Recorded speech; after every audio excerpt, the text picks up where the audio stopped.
உங்களுடைய வீடுகளுக்குள்ள நீங்க நுழைஞ்சா ஃபசல்லிமு அலா அன்ஃபுசிக்கும், உங்களுக்கு நீங்களே சலாம் முதல்ல சொல்லுங்க. வீட்டுக்குள்ள போறதா இருந்தா சலாமை சொல்லி துவக்குங்கள் என்று மார்க்கம் சொல்லுகிறார்.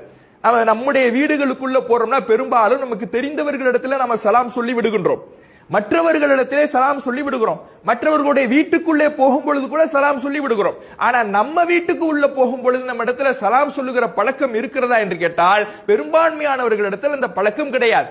சலாம்னா என்ன? அல்லாஹ்வுடைய அருளை தேடுறதானே. அஸ்ஸலாமு அலைக்கும், அல்லாஹ் ரப்பல் ஆலமீன் உங்கள் மீது அருள் புரியட்டும் என்று பிரார்த்தனை செய்கிறோம்.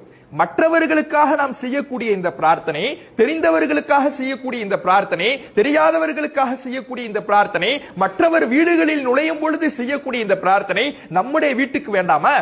நம்முடைய வீட்டுக்கு இந்த இறைவனுடைய அருளை உரித்தானதாக ஆக்க வேண்டாமா? அல்லாஹ் எப்படி சொல்லுகிறான்? வீட்டுல யாருமே இல்ல, உங்களுக்கு நீங்களே சலாம் சொல்லிங்க. உங்களுக்கு அல்லாஹ்வுடைய அருள் வேணும் தானே? அல்லாஹ்வுடைய அருளுக்கு பாத்திரமான இடமாக உங்களுடைய வீடு மாறணும் தானே? உங்கள் மீது இறைவனுடைய அருள் ஏற்படணும் தானே? அப்ப உங்களுக்கு நீங்களே சலாம் சொல்லிக் கொள்ளுங்கள் என்று அல்லாஹ் ரப்பல் ஆலமீன் உங்க வீட்டுக்கு நீங்க நுழைஞ்சாலே உங்களுக்கு நீங்களே சலாம் சொல்லி நுழையுங்கள். அப்ப சலாமின் மூலமாக நாம வீட்டிற்குள்ளே நுழைகின்ற முதல் எடுத்து வைக்கின்ற அடியே சலாமை கொண்டு முடியுங்கள். ஒவ்வொரு முறை நம்ம வீட்டுக்கு நுழையும் பொழுதும் சலாம் சொன்னோம்னா இறைவா அருளை ஏற்படுத்து, அமைதியை ஏற்படுத்து என்று கேட்கின்றோம். Download ShareChat.